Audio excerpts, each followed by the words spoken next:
დიდი ზეიმია იცით ჩვენს გულებში, რადგანაც ჩვენი საყვარელი პედაგოგი ნანა მასწავლებელი გახდა მთელი საქართველოს მასშტაბით საუკეთესო პედაგოგი და მე მინდა რომ მოგილოცოთ თითოეული თქვენთაგანს, განსაკუთრებით ჭიათურელებს და ყველას.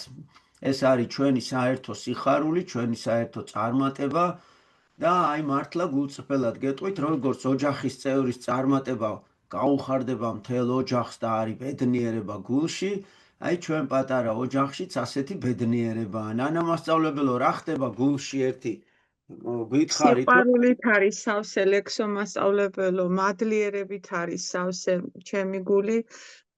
ეს წარმატება არ არის ჩემი, ეს არის ჩემი მოსწავლეების, ეს არის თქვენი, თითოეული თქვენგანის, ეს არის ჩემი ქალაქის წარმატება და ყველას დაფასებოდეს თავისი შრომა, რომელიც სიყვარულით არის სავსე.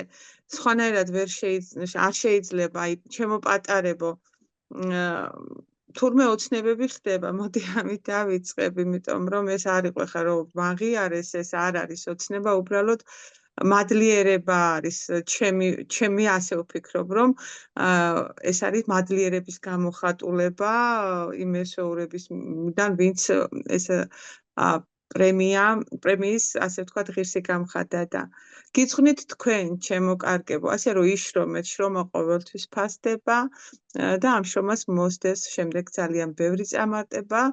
ეს წარმატება გვახარებს, არა მარტო მე, არამედ ერთმანეთის, აი ლექსო მასწავლებელმა როგორ თქვა, როგორ გვიხარიაო, დიახ.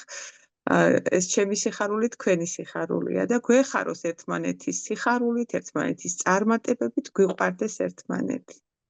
მადლობა ჩემი სიხარულის გაზიარებისთვის. და ნანა მასწავლებელო, მე ვიტყვი, რომ აი თქვენ მადლობა იმ დაუზარელი შრომისთვის წლების განმავლობაში, რაც ბავშვებს უძღვნით, რომ მთელ გულსა და სულს დებთ და აი მართლა ემოციით, სიყვარულით, აი შალვა ამონაშვილმა ერთხელ ასე მითხრა, გაკვეთილი უნდა დადგაო, აი თითქოს როლი მოგწეს, უნდა შეახსრულო, უნდა მთელი ემოცია დადო და აი თქვენ ზუსტად ესე აკეთებთ ამ ყველაფერს და მე თან ის მიხარია, რომ ვითომ ამის გამო ზოგიერთი საყვედურობდნენ, რომ რა საჭიროაო ესეო, ესეთი რაღაცებიო, იმიტომ ვითომ სიმშვიდე ჯობიაო და რაღაცა, მაგრამ აი ახლა ფაქტია, რომ ჩვენი მასწავლებელი კიდე შალვა ამონაშვილია, კაცო, ჩვენ მაგას დაუჯეროთ თუ სხვას დაუჯეროთ, ხო და ეგრე რომ აი გამართლდა ახლა ეს სწავლება, დაფასდა და ეს ჩვენთვის ამით მე მინდა ვთქვა, რომ ჩვენთვის ამით ჩვენი სამინისტროს ხელმძღვანელობა, ვინც ამ წუთას იმყოფება, ჩვენს თვალში 1-2 და 1000 ამაღლდა და ჩვენ შორის უფრო მეტი სიყვარული წამოვიდა და ეს არის ძალიან ჩემი აზრით საინტერესო. გაიხარეთ ლექსო მასწავლებელო, თუ სიყვარულით აკეთებ და გულით აკეთებ, იქ ემოციაც არის თავისთავად. იმ ემოციის გარეშე, ხა თუ ვინმე ნახა ჩემი რეპორტაჟი, აი სულ ისეთია ნანა მასწავლებელი, კი კიდე თავს ვიკავებდი, კიდე მეტი არ მომივიდეს. აი ესეთი ემოციებით და ესეთი სიყვარულით სავსე უნდა იყოს ყველა ერთმანეთის მიმართ და განსაკუთრებით მასწავლებელს მართებს და დაწყებით კლასის მასწავლებელი კიდე სულ სხვა ფენომენია ალბათ ამეთანხმებით. მადლობა კიდევ ერთხელ. გაიხარეთ. აბა კიდევ ერთხელ გთხოვთ, რომ ჩართოთ გამოსახულება და დავიწყოთ ჩვენი სამშობლოს მწოდნეობის მორიგი გაკვეთილი, გასაკვეთი, რომ გაკვეთილად ვაქციოთ. ეხლა მე მინდა პირველ რიგში გესაუბროთ ასეთ გასაკვეთზე, რისთვის უნდა გვიყვარდეს ღმერთი. ეხლა პირველ რიგში ასე უნდა დავსვათ საკითხი, რომ აქ რადგანაც კითხვაა დასმული, რისთვის უნდა გვიყვარდეს, ესე იგი თემა ნიშნავს, რომ დამარწმუნებელი არგუმენტები უნდა მოვიყვანოთ იმისა, თუ რატომ არის ღმერთი საყვარელი და რატომ უნდა გვიყვარდეს. ესე იგი უნდა გვიყვარდეს, ეს ამას ნიშნავს. და საიდან ვიცით ახლა ეს? ვიცით ღმერთის მცნებებიდან. იმიტომ რომ პირველი მცნება ჩვენთვის ასეთია. ანუ ცნება რა არის? სწავლება, რომ გიყვარდეს უფალი ღმერთი შენი ყოვლითა გულითა შენითა, ყოვლითა გონებითა შენითა, ყოვლითა სულითა შენითა და ყოვლითა ძალითა შენითა. ანუ მთელი ძალით, მთელი შეგნებით, მთელი არსობით, ყველაზე და ყველაფერზე მეტად ღმერთი უნდა გიყვარდესო და ღმერთი უნდა დააყენო ყოველთვის სიყვარულში პირველ ადგილზეო. ეხლა ჩვენ ამაზე ვისაუბრეთ, რომ ღმერთს ეს ჩვენი სიყვარული შეიძლება ითქვას, რომ არ აკლია. აი, ღმერთი არის სრულყოფილი, ჩემო დემეტრე, და რას ნიშნავს სრულყოფილი? სრულყოფილი ნიშნავს, რომ მას არაფერი არ აკლია. შენ გეყვარება თუ არა, ის მაინც სრულყოფილია. იმას არაფერი არც დააკლდება შენი არ სიყვარულით და შენი სიყვარულით არც მოემატება, იმიტომ სრულყოფილება ამას ნიშნავს. მაშინ ისმის შეკითხვა. მაშინ თუ ღმერთისთვის არ არის ასეთი აუცილებელი მე რომ მიყვარდეს, მაშინ რატომ არის ეს მცნება? ეს მცნება ჩვენს გამოა, ჩემო ძვირფასებო. ჩემო ილია, ჩვენ ხომ იმისთვის შეგუქნა ღმერთმა, რომ ვიყოთ ბედნიერები, ვიყოთ გახარებულები. აი, როგორც ილია ბიწაძეს გაუხარდა ეხლა ნანა მასწავლებლის წარმატება, ხო, ღმერთმა ეს სიხარული აჩუქა ილიამ ყველაზე კარგად იცის, რომ როგორი საყვარელი მასწავლებელი ყავს და როგორი ესე იგი გაახარა ღმერთმა მისი გული. წარმოიდგინეთ თქვენ, რომ აი ჩვენ ზუსტად ღმერთს ამიტომ უნდა რომ ჩვენ გულში დაუტევნელი სიხარული იყოს მარადის. აი წარმოიდგინეთ ეხლა ვიცით ჩვენ რამოდენიმე ადამიანს ჩვენს ირგვლივ როგორ უჭირს. აი ზოგჯერ ასეთი ტკივილიც აქვს ადამიანს, რომ აღარაფერი აღარ მოსწონს, აღარაფერი აღარ უყვარს, ძალა აღარ აქვს, სიცოცხლის თითქოს აი დაკარგა რაღაცა არსებობის ძალა და თითქოს აი რაღაცა გაუსაძლებს მდგომარეობაშია. ჩვენ ხო ვიცით ასეთი მდგომარეობა არსებობს. ხო და წარმოიდგინეთ, ამიტომ ღმერთი გეუბნება, რომ ასეთი მდგომარეობა რომ არ დაგემართოთ, ასე განსაცდელში რომ არ ჩავარდეთ, ქვენს გამოვიწახი, ვინც ყველაზე და ყველაფერზე მაღლად ღმერთს დააყენებს, ვინც გაჭირვებაშიც, განსაცდელშიც, სიხარულშიც, გამარჯვებაშიც და წარმატებაშიც ადიდებს უფლის წმინდა სახელს, მას არაფერი არ გაუჭირდება. აქ არის საიდუმლო ჩადებული. ესე იგი, ეხლა რა მაგალითი გვაქვს ახარებიდან ამის. ასეთი საოცარი რამ მოხდა. ნავით მოგზაურობს ქრისტე და მოციქულებიც იქვე არიან, ხო და ჩაეძინა იესო ქრისტეს. ამოვარდა ქარი. თან ზღვაში არიან და იცით ზღვის ტალღები ადიდდა და მაგარი საშიშროება გაჩნდა იმისი, რომ ჩაცვიდებოდნენ ყველა ზღვაში და დაიხრჩებოდნენ, რა თქმა უნდა, ვეღარ გადარჩებოდნენ. ძალიან შეშინდნენ. ხო და ძალიან რომ შეშინდნენ, რა გააკეთეს, იცი? გაბრაზდნენ, გააღვიწეთო კაცო ჩვენი იესო. იქნება რაღაც უცდითო კაცო, რა დროს ახლა ჩაძინება იყო, გააღვიწეთ დროზე და მივიდნენ და რო უკვე ვიღუპებით, უფალო, გაიღვიძე, ვიღუპებითო. და გაიღვიძა ქრისტემ, აღაპყრო ხელი ესე ბავშვებო და ქარს უბრძანა, დაწყნარდიო. და როგორც უბრძანა, ქარი მაშინვე ჩადგა.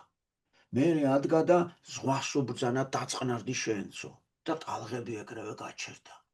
და დამშვიდნენ ყველა. ხო და მოუტრიალდა და მოციქულებს უთხრა, რომ ვაი, თქვენ ნაკლებად მორწმუნეებო, მე რა გითხარითო? ნუ თუ თქვენ რწმენა დაკარგეთო, რომ გეთქვათ თქვენცო და ჩაწყნარდებოდა, მე ხო ეს გასწავლეთო. ხო და მოციქულები კი გაოგნებულები ერთმანეთში ეყურებდნენ სახტად დარჩენილები და ჩუმად ჩურჩულებდნენ, რომ ეს ვინ არის ასეთი, რომ ეს დიდი სტიქიური მოვლენებიც კი მას ემორჩილებიან. ანუ დაინახეს ღმერთი თავისი დიდებით. აი ასეთი დიდებულია ღმერთი. ჩვენ ხშირად იცი რა გვემართება? ასე ნახეთ რა საშუალებას გვაძლევს, იცი? რომ შეგვიძლია კვირას ვეზიაროთ, ღმერთი ჩვენში შევიდეს. ხო და ვილოცოთ, ანუ ღმერთს ვესაუბროთ და შეიძლება ადამიანი გათამამდეს და ჩათვალოს, რომ ღმერთი კაცო ჩემი მეგობარია, აგერ მე ვეზიარე, ჩემს გულშია და როგორ მიხვდეს, იცი თითქოს გათენებულ დღესთან ღმერთს აღარანაირი კავშირი, ანუ მიეჩვიოს ღმერთის სიყვარულს. მოიჩვენოს ასეთი რამე, რომ თითქოს ეს დიდი კი არ არის რაღაცა უსაზღვრო დიდი. თითქოს მისი თანატოლია. აი, ასეთი განცდა შეიძლება დავეუფლოს. ჩვენც აი, ანუ რას ნიშნავს, იცი? ადამიანი, ესე იგი, დაკარგავს ღმერთის შეცნობის უნარს. უცბად შეიძლება ადამიანმა ის სიდიდე და ის განსაკუთრებულობა, სრულყოფილება უცბად უბრალოდ გადაიტანოს და ასე ჩათვალოს, რომ არაფერი ისეთიც არ არის კაცო. ხო და აი ამ მაგალითში ჩვენ ამას ვიძახით და იშვიათად ადამიანს უცბად მადლი დაეუფლება ღვთისა. დაინახავს რაოდენ დიდი და ყოვლისშემძლეა უფალი და რაოდენ უსუსურია ადამიანი ღმერთის წინაშე.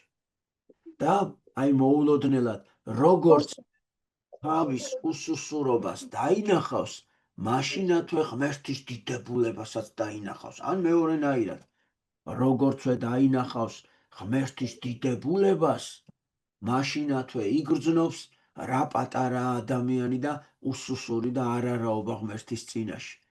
ეს თემა ჩვენთვის მოამზადა გაბრიელ ეპისკოპოსმა, გაბრიელ ქიქოძემ, ასეთი იმერეთის ეპისკოპოსია, გაბრიელ ქიქოძე.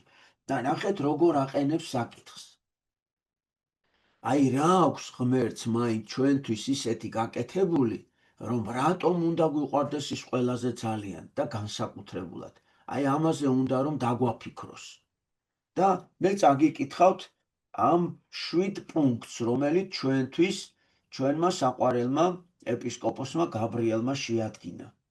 პირველიო, ნახეთ რას ამბობს. ღმერთი არის უმჯობესი და უსანატრელესი არსება, ანუ ყველაზე კარგი და კეთილიო. და მხოლოდ ისაა ღირსი ჩვენი სრული სიყვარულისა. აი სრულად რო გვიყვარდეს მთელი არსებით, შეგნებით, მთელი ჩვენი ფიქრით, გულით, მთელი ჩვენი სიყვარულით, აი ესეთი მხოლოდ ერთი არის ღმერთიო. მხოლოდ ღმერთი შეიცავს ყოველ უმაღლეს თვისებას, რომელთაც შეუძლიათ ჩვენი გულის სურვილთა დაგმაყოფილება. კაცის გული მარადის ეძებს სიყვარულის უმჯობეს საგანს. აი ადამიანი როგორია, იცი? სიყვარულში უკეთეს და უკეთეს რო ეძებს. აი ყველაზე კარგი რაც არის, ამის ძიებაშია. ასეთი შექმნა ღმერთმა ადამიანი. ამაში ეს ყველა ადამიანს ასეთი რამე აქვს. მაგრამ გონება და ჭკუა კაცისა მარადის მაძიებელია სიბრძნისა. მაგრამ მხოლოდ ღმერთში პოულობს სრულ და უმაღლეს ჭეშმარიტებას. აი ადამიანი როგორია, იცი? ადამიანი ხო ეძებს ადამიანში რაღაცა კახს, მაგრამ სრულად ამ კახს ვერ იღებსო. მას კიდევ რაღაც აკლდება. მაგრამ აი ღმერთს შეუძლია სრულად შეახსოს ადამიანის გულის სიყვარულით, აი ამის თქმა უნდა.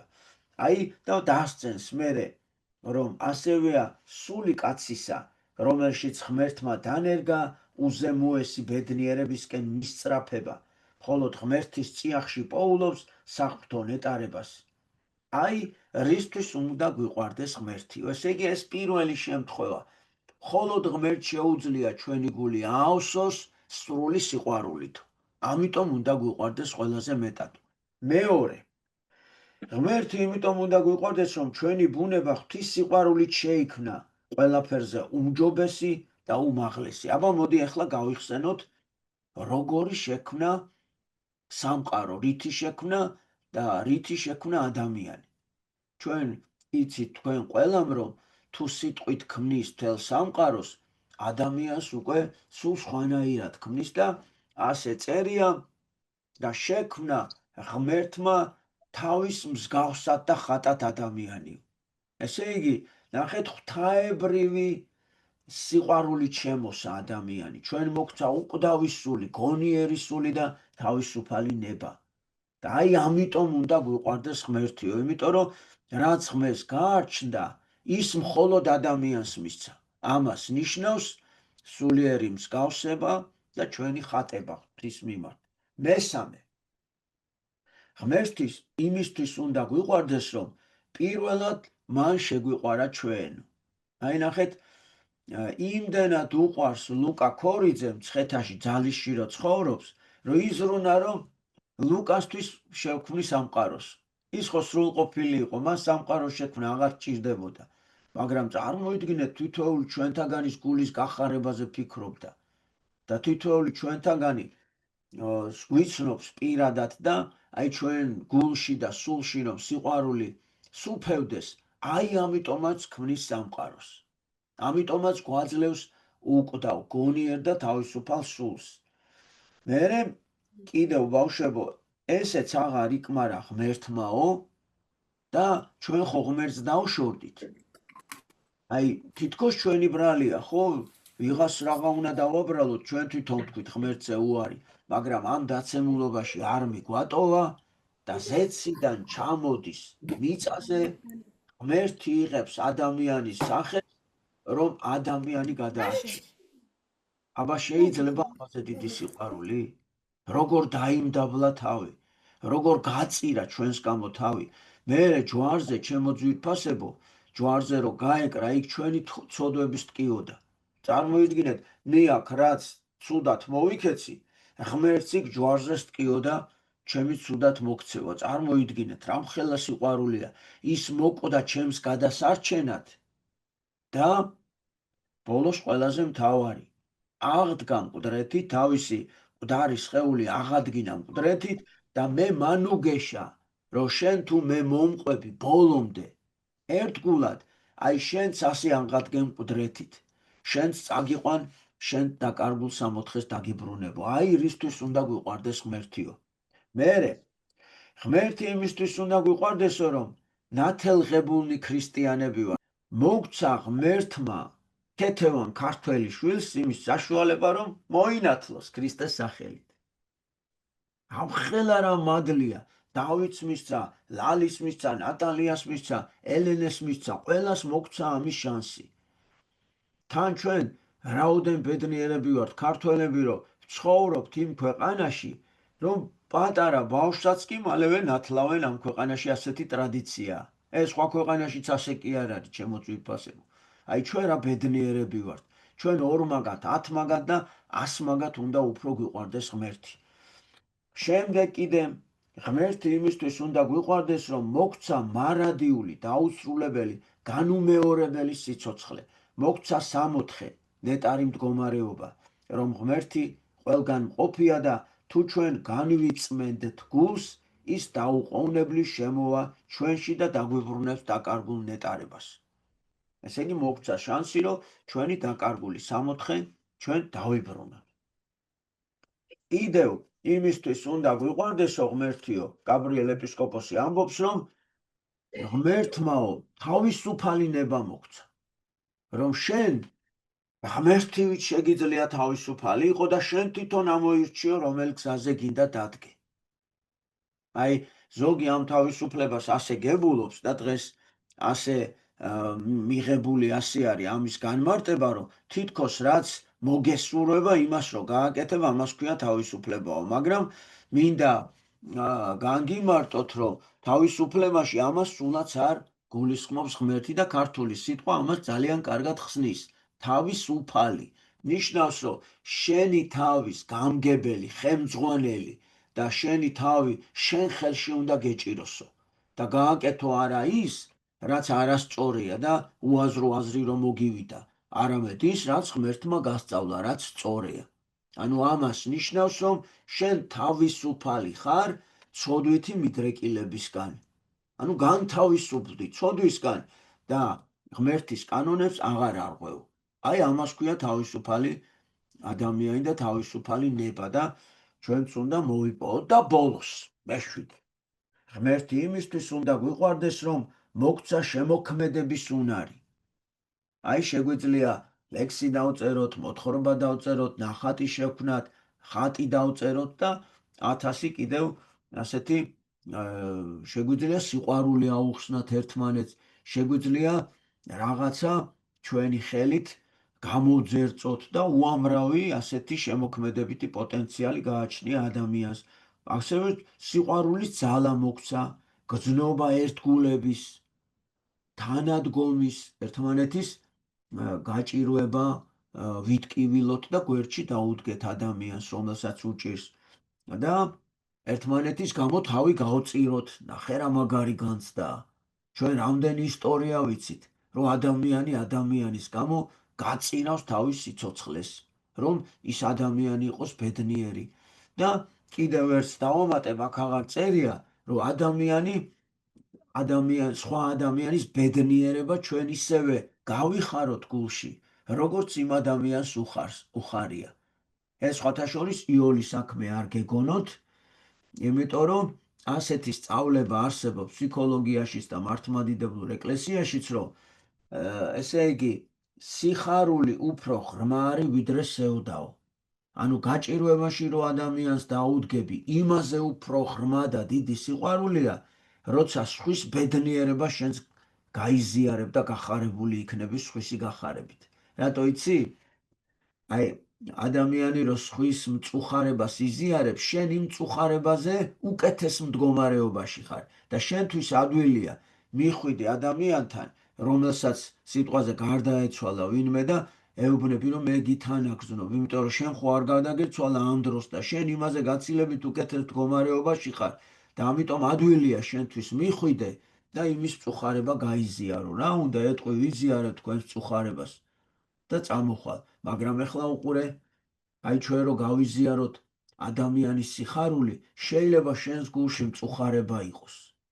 შეიძლება შენ არ გქონდეს სამაგისო მდგომარეობა, რომ რაღაცა მოილხინო, რაღაცა ბედნიერად იყო, ისეთი რამე გაწუხებდეს. მაგრამ აი იმდენად გიყვარს ადამიანი და იმდენად გაგახარა მისმა წარმატებამ, რომ დასთგუნე შენი სევდა, შენი ტკივილი, შენი მწუხარება, გადააბიჯე შენ სევდიან თავს და მიხვედი და სხვისი სიხარული ბოლომდე ისევე გაიზიარე და გაიხარე, როგორც იმ ადამიანს.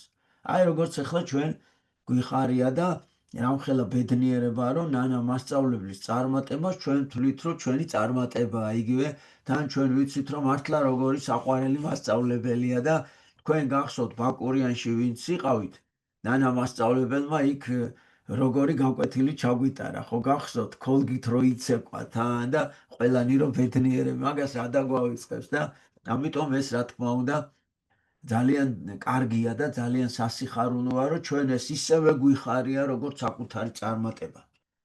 ეხლა მე პატარა ფსიქოლოგიურ ამბავს მოგიყვებით და გადავალთ სხვა გაკვეთილზე. ერთხელ გვიან ღამით ერთ-ერთ სახლში ცეცხლი გაჩნდა. მთელი ოჯახი, მამა, დედა და შვილები მომხდარით შეძრწუნებულნი ქუჩაში გამოვარდნენ და ცეცხლმოკიდებულ სახლს შესჩერებოდნენ. მთელ ბავშვებო, მთელ სახლს ცეცხლი ეკიდა. უცებ ყველა მათგანი მიხვდა, რომ მათ შორის არ იყო ოჯახის ყველაზე უმცროსი წევრი, 5 წლის პატარა ბიჭი. ნახე, ცეცხლი უკიდია ყველაფერს. ხოდა პატარა ბიჭი დაკარგეს ამ ცეცხლში. როგორც ჩანს, იგი ცეცხლსა და კვამლისგან შეშინებული, იმის ნაცვლად, რომ ქვევით ჩამოსულიყო, კიბეზე ზემით გაიქცა. მის მოძებნაზე უცებ უკვე ოცნებაც კი აღარ შეიძლებოდა, იმიტომ რომ ცეცხლი ეკიდა ყველაფერს სადარბაზოს და იქ ვინც შევიდო და ყველა დაიწვებოდა, აზრი აღარ ჰქონდა. მოულოდნელად ფანჯარა გაიღო და ბავშვის შიშისგან შეშლილი სახე გამოჩნდა. არუზევით ავიდა ეს ბავშვი და ფანჯარა გამოხსნა და მამამ დაინახა თავისი შვილი. მამა ეძახის, გადმოხტი, გაბრიელ, სიტყვაზე გაბრიელი დავარქვა. ბავშვი თავის წინ მხოლოდ კვამსა და ცეცხლის ენებს ხედავდა და დაიყვირა. მამა, მე შენ ვერ გხედავ. ხმა კი ესმოდა, მაგრამ მამას ვერ ხედავდა. სამაგიეროდ მე გხედავ, ნუ გეშინია, გადმოხტი პატარა, მე შენი მამა ვარ. შენ ხო გჯერა ჩემი ეუბნება. კი მამა კი მჯერა, მაგრამ ვერ გხედავ. არა უჭის გაბრიელ, მე გხედავ. მამა მეშინია უთხრა. არა უჭის, დახუჭე თვალები და გადმოხდი. და აცოცდა ესე, აცოცდა ესე იგი ფანჯარაზე დახუჭა ესე გაბრიელი ვაშკაცურად დახუჭა თვალები და გადახდა. მამასკენ და ასე მთავრდება ეს ამბავი, რომ მამის მკლავებში უვნებელი ჩაეცა გაბრიელი. ეხლა დასკვა. ბიჭმა ვაშკაცობა მოიკრიბა, გადმოხდა და პირდაპირ მამის მკლავებში აღმოჩნდა. წოლეთ ასეთ რწმენასა და მინდობას ითხოვს ჩვენგან ღმერთი. მორალი დასკვნა. მართალია ჩვენ ღმერთს ვერ ვხედავთ, მაგრამ ეს სულაც არ ნიშნავს იმას, რომ ის არ არსებობს. რომ ჩვენ მის გარეშე ვართ, უნუგეშოთ მიტოვებულნი. ღმერთი ყოველთვის ხელგაშლილი დგას ჩვენს წინ და ნებისმიერ განსაცდელი შამს გვეძახის. ნუ გეშინია, დავით, გადმოხდი, მე შენი მამა ვარ, მე გადაგარჩენ შენ ნებისმიერ დროს, ოღონდ მომენტე, გწამდეს ჩემი და მე დაგიფარავ ყოველგვარი გასაჭირისგანო.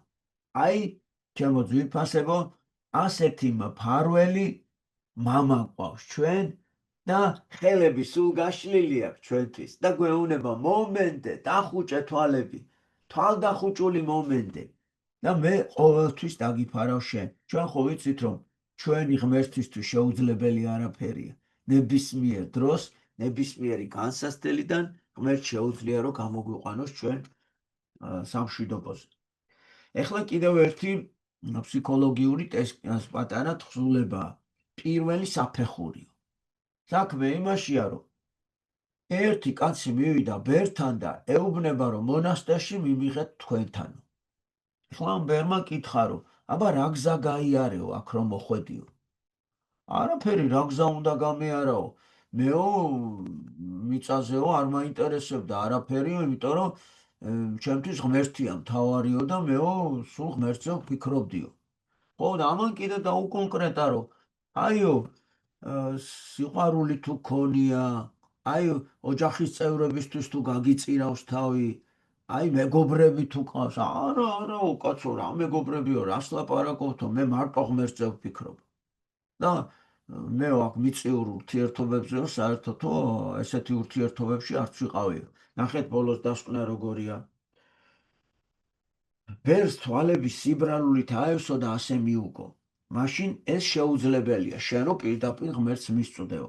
თავიდან უნდა იცოდე, თუ როგორია ნამდვილად გიყვარდეს ვინმე. ეს იქნება პირველი საფეხური ღმერთისკენ სწრაფვაში. შენ მეკითხები ბოლო საფეხურის შესახებ, თვითონ კი ჯერ პირველ საფეხურზე არ შეგიდგამს ფეხიო. ამიტომ შენ წადი ჯერო, ოჯახის წევრებს მოემსახურე, ნათესავებს მოემსახურე, მეგობრებს მოემსახურე თავგანწირვით, აბა სიყვარულში როგორი იქნები, მეზობლობაში, ნათესავებში გადაყევი ჯერ, აბა რამდენი გაჭირვებულია, მიდი და ემსახურე, ერთი რა კაცი ხარო. და ასე ნელ-ნელა ისწავლი, ამოხვალ საფეხურზე და მერე მხოლოდ შემდეგ მიეახლები ღმერთის სიყვარულსო. ეგრენო, ვისაც ღმერთის სიყვარული უნდა საფეხურები გაიაროს ადამიანის სიყვარულთან. აი ესეთი სწავლება და ბოლოს კიდევ ერთი სწავლება.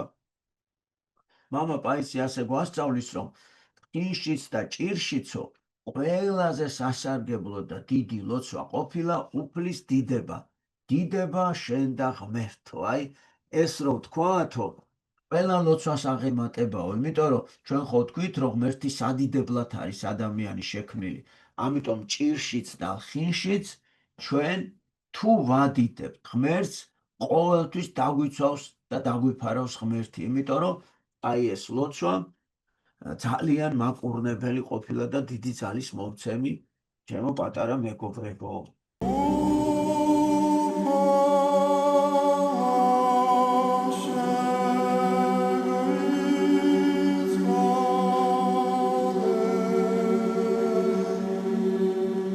ვაი რა კარგი, საჩინო, რავად მიგიჩნიესო ავაზაკზე და გაგცვალეს ბარაბა მათირჩიესო ფრჩხილთა გიყარეს ლერწამი ნუნები აგიტკიესო დიდება მოთმინებასა შენსა უფალო იესო ვაი რა კარგი საჩინო რა ავად მიგიჩნიესო ხელთ დაბანილთა შოლტით ქცეს მსხვერპლს სისხლი შეურიესო დაგადგეს ეკლის გვირგვინი გოლგოთას მიგიწვიესო დიდება მოთმინებასა შენსა უფალო იესო ჯვარზედ გაგაკრეს ხელფეხთა ლურსმანი გაგიწიესო მოგკლეს უბრალო ბრალითა ქვეყანაში არყიესო ხმენ სულ გრძელობა მათზე და დასთმე შენ ჩვენთვის ესო დიდება მოთმინებასა შენსა უფალო იესო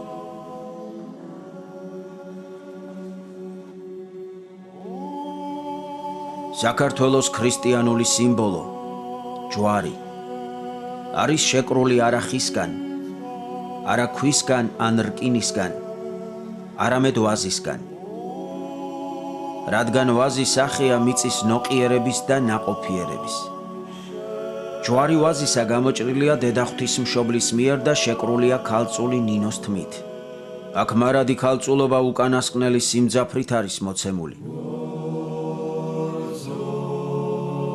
ვიცით შენი ჯვარი ლხინია ლერწმების ტოტებს აიყრიან მეტი ახელებით როცა გადასხლავენ სასტიკი სასხლავით ქალწულო ნინო 1000-ჯერ გვენახე ქართველები უხსოვარი დროიდან ფლობდნენ ვაზისა და ღვინის კულტურას რასაც ცხადყოფს ეროვნულ მუზეუმში დაცული უნიკალური ქვევრი ყურძნის მტევნის სტილიზებული გამოსახულებით რომელიც ძველი წელთაღრიცხვის მე-6000 წლეულს განეკუთვნება ესე იგი დაახლოებით 70-80 საუკუნისაა ჭურჭლის კედლებში დარჩენილი არის ღვინის მჟავა რაც იმაზე მეტყველებს რომ ამ ჭურჭელში ესხა ღვინო საქართველო ნამდვილად გამორჩეულია ვაზის ჯიშის სიმრავლითა და მრავალფეროვნებით ჩვენამდე მოაღწია 500-ზე მეტმა ქართულმა ვაზის ჯიშმა პირდაპირ საუკუნეები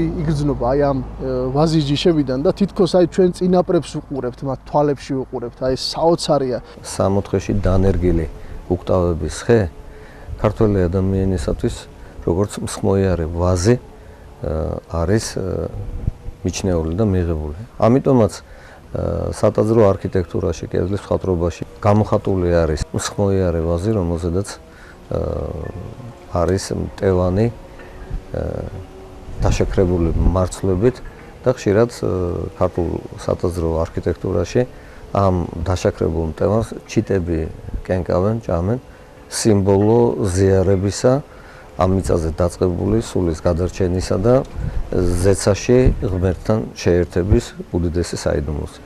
შენ გიალერსება დედული ვენახი ღვთიურანთებული ჩვენს მიწას ევნები სხვა როგორ ვიგულვოთ აქ შენი ნაცვალი ზوارში რომ გაივლი ჩაყურსულ მტევნების მზის თვალით ივსება ყოველი მარცვალი მზე არის შიგნით ჩასული როგორც იტყვიან ჯვარი ვაზისა მსოფლიოს ჩვენმა ქვეყანა მაჩუქა აქ წარმართობა და ქრისტიანობა საკრალურადაა დაქორწინებული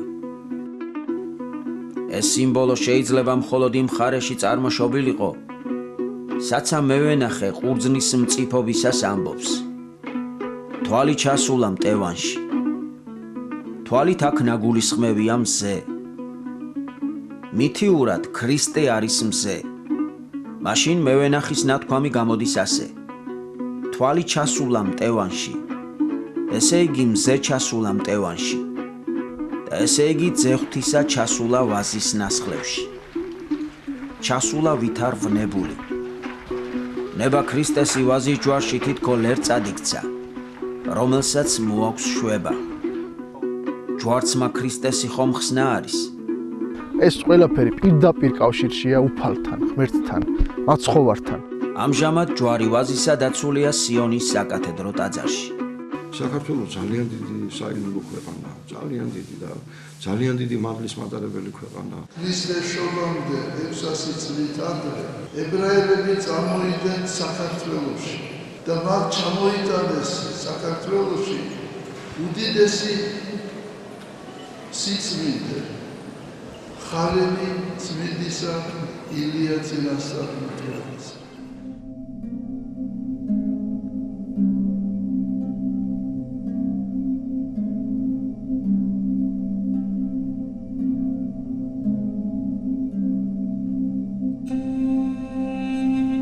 ელია წინასწარმეტყველის ხალენი იყო წინაპირობა უფლის კვართის საქართველოში მოხვედრისა. ვინ იცის, რამდენი ქართველის სისხლი დაიღვარა ამ ორი უწმინდესი სამოსის დღემდე მოსატანად. ორივე სვეტიცხოვლის საკათედრო ტაძარშია დავანებული. ხალენი მარჯვენა ეკვდერთან ამჭის ძირშია დაფლული, ხოლო კვართი უფლისა ჩვენისა იესო ქრისტესი კი ამ სვეტის ძირში. კვართი უფლისა არის სიმბოლო ღვთისმშობლის. იმიტომ როგორც კვართში იყო მთელი ცხოვრება უფალი, ასევე ღვთისმშობელში იყო ის 9 თვე. ეს კვართი მოგსოვა ღვთისმშობელმა. ის ასაულებრივად იყო ნაქსოვი და ტანზე ეძებოდა მაცხოვარს, მოგეხსენება ცალთო გარდამოსემის მიხედვით და კვართი განასახიერებს ყოვლადწმინდა ღვთისმშობელს. ის არის სიმბოლო განუყოფელი ეკლესიისა, ვერ დახიეს მისმა ჯვარცველებმა. ჩვენ არ გამდგომილ ვართ. მიუხედავად იმისა, გიმეორებ, რა ცხოვრება გაგვივლია, რა შავბნელობა გაგვივლია, ჩვენ არ გადაგვიხევნიათ. ბერძნებმაც გადაუხვიეთ. თავი რომ მოაქვთ.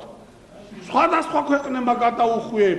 უძველესმა ქვეყანამ იუდაიზმმა გადაუხვია, მაგრამ ქართველ არ გადაუხვევნია.